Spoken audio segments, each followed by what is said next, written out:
27 avril 2020. Amis Internet Mak TV Sénégal, bonjour et bienvenue dans les brèves informations que nous allons démarrer par la situation du Covid-19 dans notre pays. Comme l'avait annoncé hier, le Sénégal a enregistré son 8e et 9e décès lié au coronavirus ce week-end.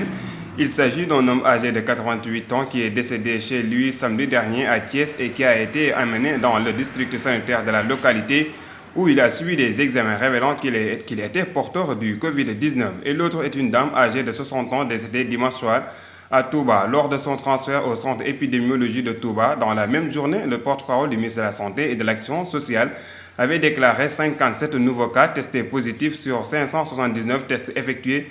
Il s'agit de 47 contacts suivis, 9 cas communautaires et 1 cas importé.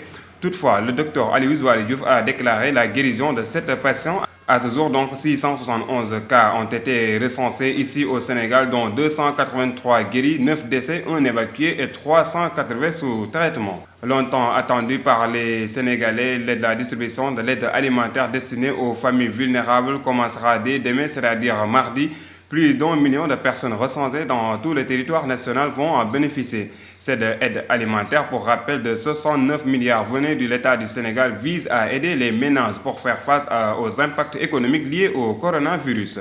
L'interdiction des rassemblements semble bafouée par les populations sénégalaises dans cette période de Ramadan. En effet, le premier et le deuxième jour du mois de Ramadan ont été marqués par les rassemblements notés devant les boulangeries, une situation qui a poussé les acteurs des boulangeries à tenir une réunion hier pour éradiquer cette situation. Et parmi les mesures prises, il y a la distribution des paix dès 12 heures. Toutefois, les acteurs exhortent aux consommateurs de se rendre tôt aux boulangeries pour éviter tout rassemblement. Nous parlons de sport avec la réaction du président du CNG suite aux controverses notées ces derniers temps dans le secteur de la lutte.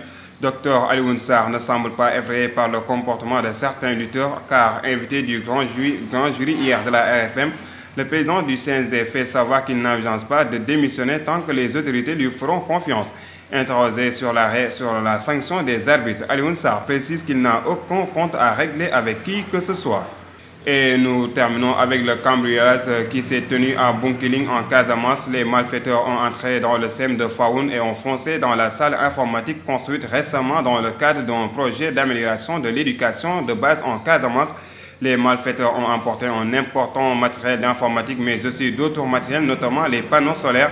Ainsi, les populations revendiquent un gardien pour le SEM qui n'a jamais eu de gardien depuis sa livraison. Cependant, une enquête est ouverte pour trouver ces malfaiteurs qui passent jusque-là inaperçus. Et c'est ce qui met fin à cette édition présentée avec un immense plaisir. Merci de nous avoir suivis et restez connectés sur Mak TV Sénégal.